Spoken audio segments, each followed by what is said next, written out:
let's talk about how to build chords. So we'll start from the C major scale happens to be on the piano, all these white keys. The easiest way to think about this is just by skipping a note in the scale. Starting from C, we skip to E, and then skip again to G. So this is a C major triad. We'll call these notes the root, the third, and the fifth. To make a C minor triad, all we have to do is take the third and lower it by one, or flat it. 1, flat 3, 5 will be a minor triad. We can build seventh chords out of these. From our C major triad, we add a B, skipping a note throughout the scale, the C major 7, the root, the third, the fifth, and the seventh. We're gonna go in order as we modify this shape to build other chords. Take the seventh and lower it, we get a dominant seventh. We take the third, we lower it, we'll get a minor seventh. If we flat the 5 now, we get a minor 7 flat 5. If we lower the seventh one more time, we'll have a C diminished seventh. We can actually add more notes on top of any of these seventh chords. We have the 7th, the 9th, the 11th, and the 13th. All the notes that we skipped, 9 is just the 2nd, 11 is just the 4th, 13 is just the 6th. We can make a bunch of new chords. C major 9, C add 9, which would be a C major triad plus a 9, C9, a C dominant 7 or C7 plus the 9th, C minor 11, major 13. Anytime you see a higher number, you have the numbers below it. How to build the major scale from any place on the piano. There's whole steps and half steps. Half step would be one note to the note directly above it. With a whole step, we skip one note in between. So the pattern for the major scale, whole, whole, half, whole, whole, whole, half. So let's build a G major scale. G, whole step, half step, whole step, whole step, whole step, half step. We should be able to build a G major 7, which means we should be able to build a G dominant 7, a G minor 7, minor 7 flat 5, and a G diminished 7. Let's talk about building chords out of the major scale. So we already talked about using the major scale to build chords off of one single root note. There's 7 notes here. So we actually have 7 different chords within the key that can give different flavors. These are the building blocks for learning how to make chord progressions. And we use the Roman numeral system to name these. C major 7, D minor 7, E minor 7, F major 7, G dominant 7 or G major triad, A minor 7, B half diminished, B diminished triad. Knowing this sequence of chords, although it's still just taking the scale, skipping notes, and then we just take it and move it up. The C major scale we know well because it's just the white keys. Someone asks us to play F major. Instead of having to go and find the F major scale and build the chord out of that, oh, I remember F major being part of the chords in C major. I can find it by going to F and skipping notes within the C major scale. Same thing with E minor, D minor, G major, G dominant 7, A minor. Let's talk about one simple progression is very popular that uses these chords. Remember that if we're talking about different keys or we're talking about it in an abstract way, we'll use the Roman numerals. 1 chord, C major, 5 chord, G major, 6 chord, A minor, and the 4 chord, F major. Probably sounds familiar. This is used in so many songs. These are the 4 chords when people talk about 4-chord song. If you're interested in songwriting though, bring in the right hand. So I'm playing the chords in my left hand.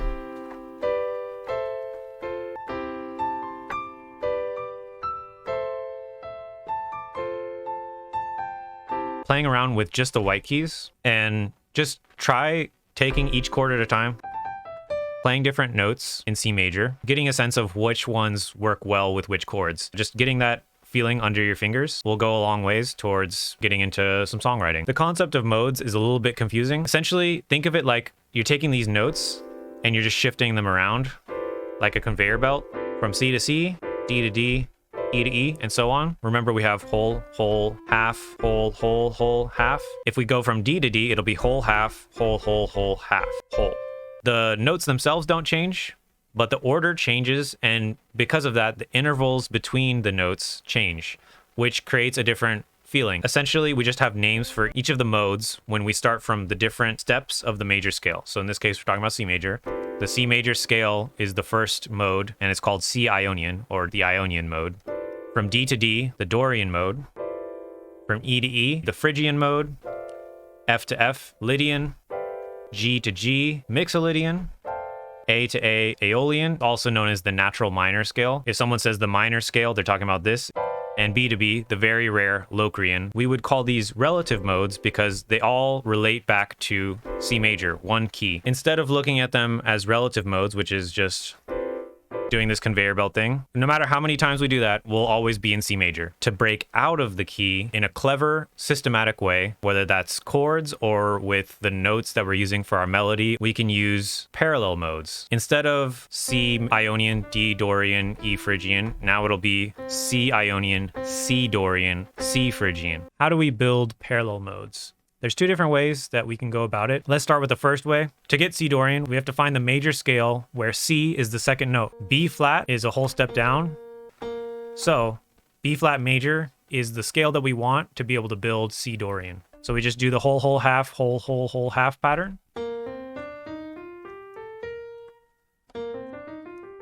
That'll give us C Dorian. I'll put on the screen all of the relative major scales for each of the different modes of C. Now, the second way, which I find to be a lot more helpful, a little bit easier to navigate around because this whole like find the major, then shift it, all this stuff is kind of confusing. It'd be great if you already know all of your major scales really well, but we're gonna assume that we don't. We'll just take all these white keys and figure out what do we need to add and subtract in order to get these modes. So for Dorian, it'll be flat the third and flat the seven. So we'll have C Dorian. We'll just take all these white keys and figure out what do we need to add and subtract in order to get these modes. C Phrygian will be flat 3, flat 7, flat 6, and flat 2. C Lydian, everything the same, but a sharp fourth. C Mixolydian, everything the same except a flat 7. C Aeolian or natural minor, we'll flat the 3 and the 7, and then we'll also flat the 6. C Locrian, we have a flat 3, a flat 6, a flat 7, and then also a flat 2 and a flat 5. So the only two natural notes are 1 and 4. Let's learn the chords of C minor or C Aeolian. These are the notes of C minor. C minor scale or the C Aeolian mode. To build chords, all we have to do is just skip the notes within the scale. I'll do these all as 7th chords, but you could extend them or use just triads. C minor 7, D minor 7 flat 5 or D half diminished, E flat major 7, F minor 7, G minor 7, A flat major 7, B flat 7. Using Aeolian, let's build some chord progressions off of the 1, 5, 6, 4, where we borrow chords from C Aeolian, just substituting out chords as we go. The first one, number 2. All right, number 3. Number 4.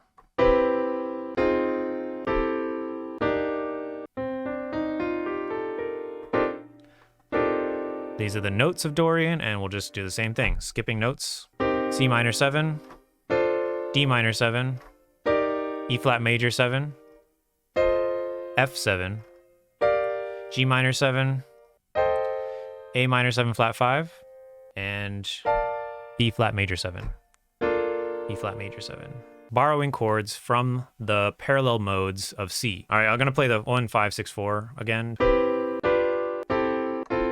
Now, chord progression number 1, borrowing chords from C Dorian. Number 2. Number 3. Number 4. So if you've been watching my videos, we've been talking about how to borrow chords using parallel modes, and we've given some examples. I really quickly want to talk about the why instead of the how. The way I think about this is kind of like colors. In the key of C major, we have 7 chords, and any major key, we have 7 chords that are available to us. I kind of think of those as like just different shades of the same color. None of them is really going to bring anything new to the palette of sounds. When you're using parallel modes, instead of having just one color, you're able to mix in shades from other colors. So shades of C mixed with shades of E flat major. It's a really useful way to borrow chords because you have a system in place to prevent you from maybe throwing in something that's too out of the ordinary. Instead of 7 chords, you have 10, 20, 25 maybe different chords that you could borrow. You don't have to use all of them, but in the right situation, it can make all the difference for adding in excitement and some new energy into your music. So that leads us into kind of like the summarizing topic of all this mode business. This is a modal interchange chart. It's in the key of C, so it pertains to the key that we've been using. But basically, everything we've been talking about has been leading to this point where we're able to freely borrow chords from different modes that are parallel to the key that we're in.